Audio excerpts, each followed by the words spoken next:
صلی اللہ تعالی علی حبیبہ محمد وآلہ وسلم۔ الا ان اولیاء اللہ لا خوف علیہم ولا هم یحزنون۔ عید الفطر کا دن تھا۔ صبح سویرے تمام مسلمان اپنے مقدس تہوار کی تیاریوں میں مصروف تھے۔ مسرت و شادمانی کی فضا مدینہ پر چھائی ہوئی تھی۔ بوڑھے اور جوان اپنے عمدہ ترین لباس پہنے عیدگاہ کی جانب رواں تھے۔ بچے اپنے بزرگوں کے نزدیک عیدگاہ کے میدان میں کھیل رہے تھے۔ فضا خوشبودار لباس، بچوں کی آوازوں سے روح پرور، فرحت انگیز اور دلکش تھی۔ عید کی نماز ختم ہوئی۔ لڑکے اچھلتے کودتے ہنستے مسکراتے اپنے اپنے گھروں کی جانب جا رہے تھے تو نبی مکرم صلی اللہ علیہ وسلم نے واپسی کا ارادہ فرمایا۔ اچانک میدان کے کونے میں تنے تنہا ہٹے پرانے کپڑے پہنے ایک کمزور اور ناتواں لڑکے کو دیکھا جو رو رہا تھا۔ آقا علیہ الصلوۃ والسلام فوراً اس کے قریب پہنچے، شفقت و محبت سے لڑکے کے سر پر ہاتھ رکھا اور فرمایا، تم کیوں رو رہے ہو؟ لڑکا خاموش رہا۔ حضور نے اس کے بالوں میں شفقت سے اپنی انگلیاں پھیرتے ہوئے فرمایا، میرے بچے، مجھے بتاؤ تو صحیح، آخر تمہارے ساتھ کیا ہوا ہے؟ لڑکے نے روتے ہوئے بتایا کہ ایک جنگ میں میرا باپ مارا گیا، ماں نے دوسری شادی کر لی اور اس کے نئے شوہر نے مجھے گھر سے نکال دیا ہے۔ آج سب لڑکے نئے نئے کپڑے پہن کر خوشی سے ناچ رہے ہیں، کھیل رہے ہیں، اور میرے پاس نہ کھانے کی کوئی چیز ہے، نہ پہننے کو کوئی کپڑا، اور نہ پناہ کے لیے کوئی سایہ۔ لڑکے کی افسوسناک داستان سن کر حضور کی آنکھوں سے آنسو بہنے لگے، مگر فرمایا، اگر میں تمہارا باپ ہو جاؤں اور عائشہ تمہاری ماں اور فاطمہ تمہاری بہن تو میرے بچے، کیا تم خوش ہو جاؤ گے؟ لڑکے نے فوراً خوشی سے اسبات میں سر ہلا دیا۔ حضور صلی اللہ علیہ وسلم اس کو اپنے گھر لے گئے۔ حضرت عائشہ رضی اللہ عنہا کو آواز دی اور فرمایا، دیکھو یہ تمہارا بیٹا ہے۔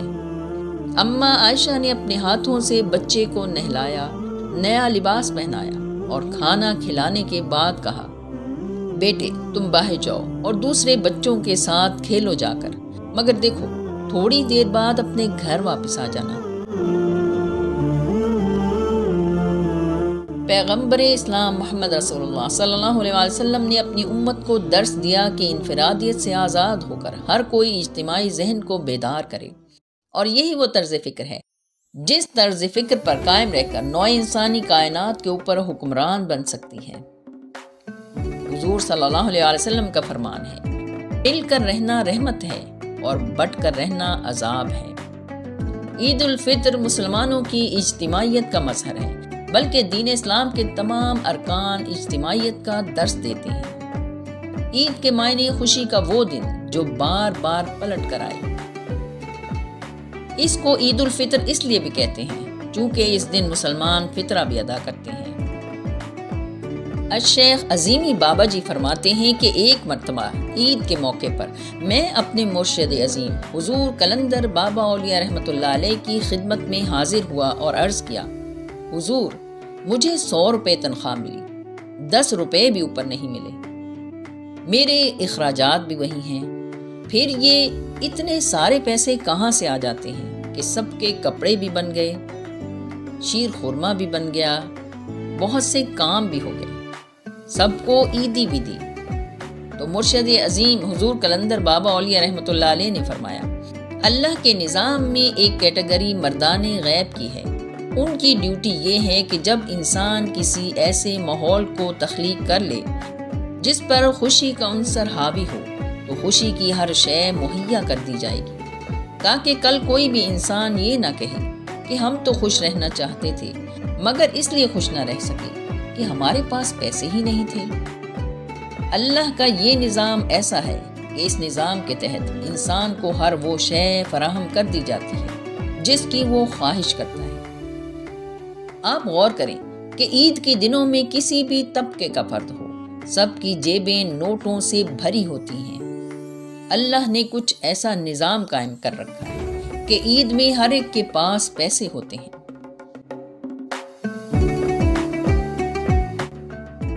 کوٹ مٹھن شریف میں ایک مجذوب تھے جو ہر آنے جانے والے سے ایک ہی سوال پوچھا کرتے تھے، عید ہو سی کداں، یعنی عید کب ہوگی۔ کچھ لوگ مجذوب کی بات انسنی کر دیتے اور کچھ مذاق اڑاتے گزر جاتے۔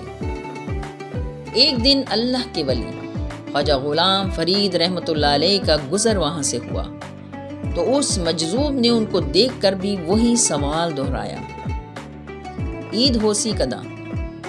خواجہ غلام فرید صاحب حال بزرگ تھے، اس مجذوب کا سوال سن کر فرمایا، یار ملے جدا، جب محبوب ملے وہی عید کا دن ہے۔